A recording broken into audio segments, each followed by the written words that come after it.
Welcome to the Healing and Deliverance Tree Channel. This is our body honoring recipe segment where we make recipes that are affordable, easy to make, quick, but most importantly, that honors your body. With all of our recipes, gluten-free, whole foods, anti-inflammatory, no refined oils, no refined sugars, and non-ultra processed.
Today's recipe will be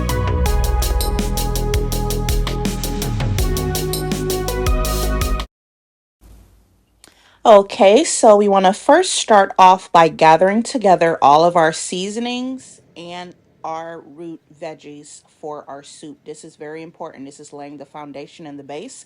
And of course, I will have the full description in writing of every recipe, every seasoning, every ingredient and item that I use will also be in writing below. But whatever you don't like from that list or you don't prefer, just omit it. And then we want to go to directly getting some oil in our pan. You know, guys, I always advocate for no refined oils, meaning cold pressed olive oil, cold pressed avocado oil. And then you're going to pile your veggies in. I just simply happen to have on hand some garlic, green peppers, and red onion. You can use any root vegetables you want and throw those into the pot with some hot oil and go ahead and start dumping your different seasonings and herbs in and begin to let that brown and caramelize and let all of those flavors develop. Okay, so at this point, you should have some pre-washed lentils. You don't need to soak them, but I do advise for you to pour them in a bowl and just give them a very thorough rinse. And they kind of say like pick through them for anything that you wouldn't want inside of them. And then you're going to go ahead and dump those rinsed off lentils into your pot and begin stirring those and browning those along with your seasonings and your veggies for a little while. Don't add the liquid yet. We want to brown them all up together first.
Okay, so you definitely, this is not something you have to babysit and stand over the stove the whole time while it's cooking. That's why I like it. But you do want to check in on it about every 30 minutes in 30-minute intervals to make sure that A, you have enough liquids and water in case you need to add more water or more broth. When it comes to the adding, you may want to stick with more of the broth as opposed to water because you don't want to water it down too much. But if you have to use water, that's fine, because at every 30 minutes when you're checking it for enough liquid, but you're also testing the flavor of it. And that is how you will know if you need to kind of add in some more of those seasonings or broths. You might want a pinch more salt. You might want a pinch more of the sweetener. You might want a little bit more herbs. You might just want a little bit more garlic. So at this point, it's all up to your own personal taste buds. Maybe the curry isn't strong enough for you. You may want to add some more curry. So at this point, it's up to you to check it every 30 minutes for the amount of liquid that it's enough and the amount of flavor and seasonings or whatever the ingredients are that it's enough in there. And you're also checking the al dente-ness of the doneness of the lentils and potatoes themselves. So after you add the potatoes, that is when you start checking it 30 minutes later. You're looking for, of course, you guys know when potatoes are done, right? You want them soft but not mushy. Well done but not mushy. And the lentils are the same way. You want them done to where they have no crunch. They're supposed to have like a little bit of a bite, but they can also be soft if you prefer. But as long as they're not hard and crunchy, and as long as they're not mushy, anywhere in between based on your own taste preference is just fine.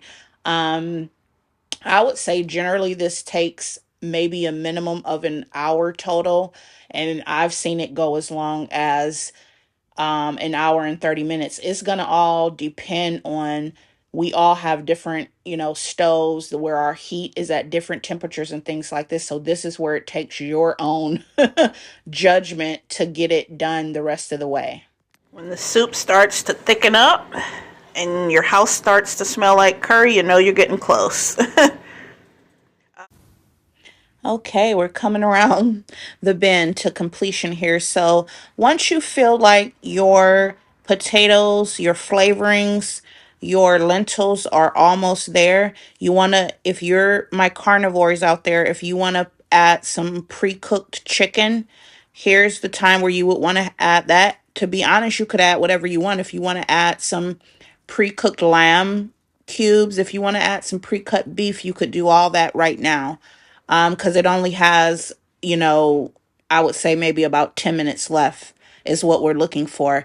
I personally am not a carnivore, so here we just have a meat replacement that I browned and seasoned up and shredded up. I know that a lot of you like the oyster mushrooms, the lion mane mushrooms, so if you want to brown and crisp that up in a skillet separately, and season that up and then add it in the last 10 minutes. Here is where you fold in your proteins, whether you're plant-based, whether you're carnivore, or you don't need to step at all. To be frank and to be honest, this soup is good as it is.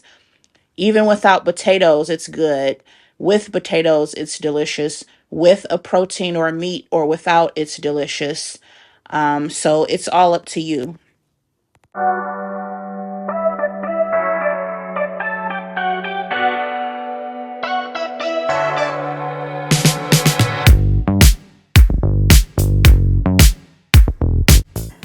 You don't want to be adding sugar to where you make this taste like a dessert, but just a little bit of sprinkle. Think of chili, it's the same concept. You may want to put even less in this than you would in chili. Just a little sprinkle or dash.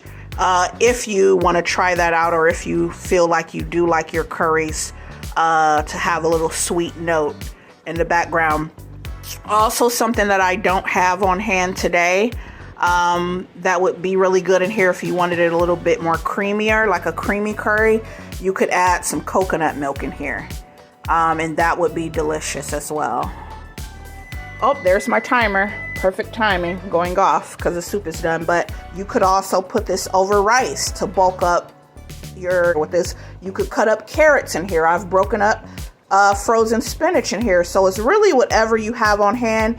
and whatever you prefer and whatever you're looking for, right? There's no like set standard, okay? Long as it's gluten-free, on the lower spectrum for sodium, very affordable and cheap. That's what we're looking for here, right? That's what this channel is all about, trying to cover those specific things inside of our recipes, or predominantly plant-based. So we're going to have something here for everyone.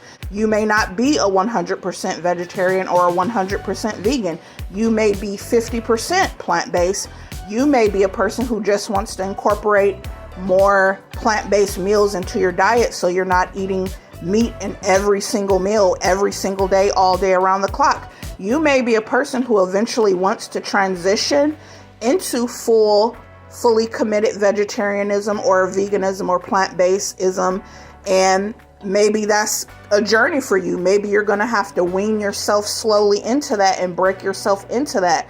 That is what I will be bringing to you guys on this platform, are steps that you can take towards whatever your health and whatever your diet goal is. And so, yeah, like I said, I'm just going to enjoy this on top of some creamy, buttery mashed potatoes with my garlic naan. And there you go. And, you know, this is enough, depending on how many people you're feeding. Like, you have a very nutritious, healthy, gluten-free friendly, plant-based friendly meal that happens to be extremely affordable, and it's going to be very flavorful, and guess what? It's going to be filling. So this is extremely versatile. Whenever you talk about lentils, they are very affordable. They stretch very far. They're very filling. They're rich in protein, rich in iron, rich in fiber, and they really do fill you up and go a long way. You know, you buy a $2 bag of this and it's going to stretch, okay? All right, I got to take my chef hat off for just a second and put on my scientific cap, because I know my thumbnail, I say that this soup helps keep my belly flat and flattens my tummy. So I didn't want you guys to think I was just baiting you with clickbait with that title. That is 100% accurate and true. This soup never fails. It is Old Faithful. Whenever I feel like, oh, my gut health, my tummy issues, my bloating, I look a little gross, I feel a little gross, I'm not doing that well in the digestive area, every time I make a really big pot of this soup and I eat off of it for several days, it never fails me. Here, right here on this list is a reason why this is going to help your tummy stay flat whenever you eat and dine on this soup. As you can see, as we close out, I'm just giving you the finished product of my bowl of soup, and I have a buttery, rich, well, not real butter, but you get the idea, is actually just covered in some olive oil. But here you can see I have a very fluffy yet crisp, homemade from scratch, only 2 ingredients aside from the garlics and herb, naan bread. Now, if you guys want that recipe, give this video a thumbs up or put in the comment naan recipe, and I will get that up for you guys ASAP, because trust me, the only thing better than having a hot bowl of this soup year round is having these fluffy yet crispy, garlicky, drenched in olive oil and herbaceous naan breads that was so quick. It literally just takes 5 minutes to make. Clean ingredients from scratch. If you want this recipe, I will go ahead and add that.